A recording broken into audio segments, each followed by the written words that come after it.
Riley was born on September 3rd, 2002. Our first child. She was not the best sleeper, No, not at all. but very happy and adventurous little girl. While she was in college, she had a fudge business, and then she worked as a CNA at the hospital that I work at.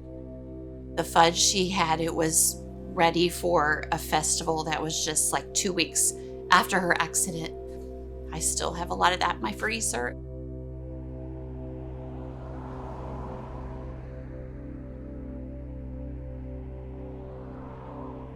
We just basically, grilled out, bicycle rides, spent a lot of time on the beach.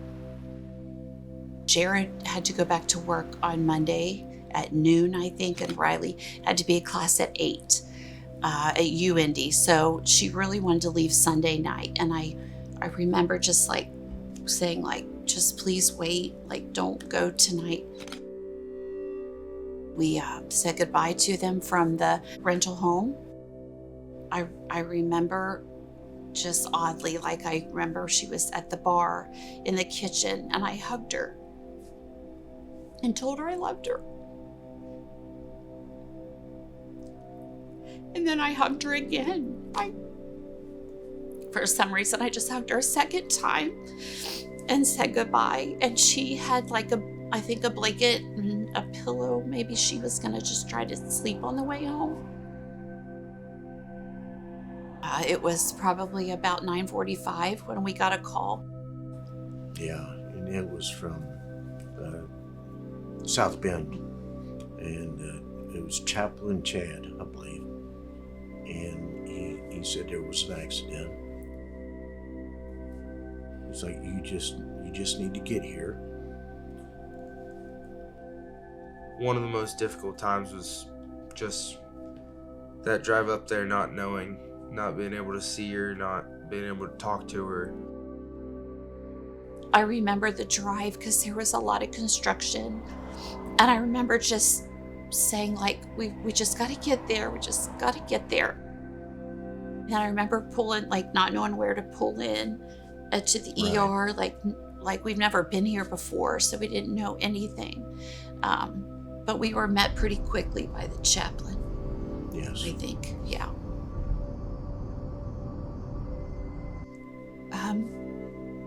A drunk driver got on the wrong way on 31 or in the area, in Plymouth area, and he just hit them.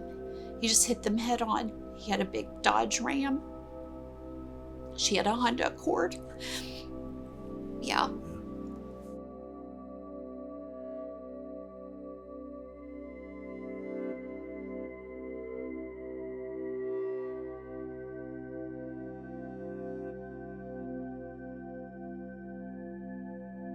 If I was struggling or she was struggling with something, we would always go on drives together.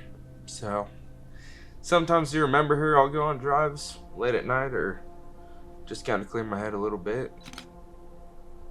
I gotta keep going for her, but there's nothing more that I could say than she was an absolutely perfect sister.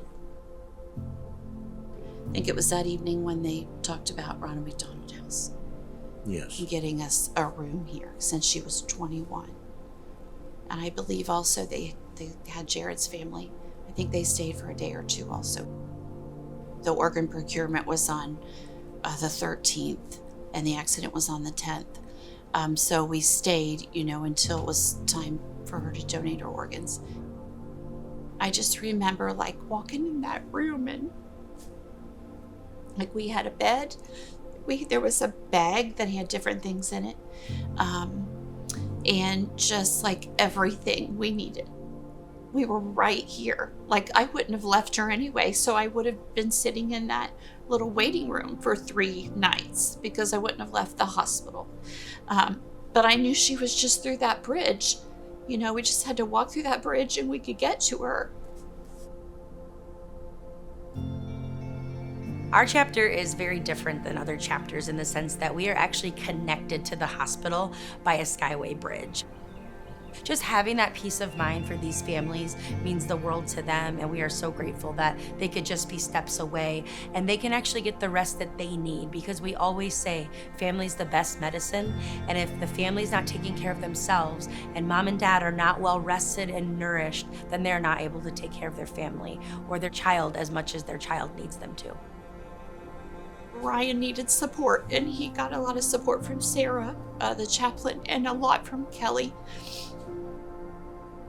I just think it's a really great thing for a family to have.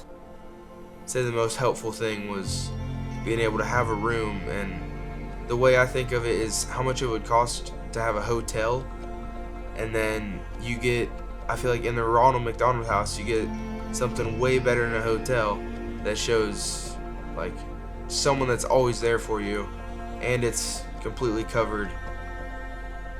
As the CEO, it means everything to me and everyone on our staff that we don't have to charge a family a dime to stay here. Keeping it at no cost for families is the most important thing that we do, and we are so grateful to this strong community that we live in and work in, because they are the ones that actually support that for us. She did live a lot in her 21 years. She had a full life in those years. I think that, but that also makes me think what was ahead for her, probably some really amazing things that we're not going to see.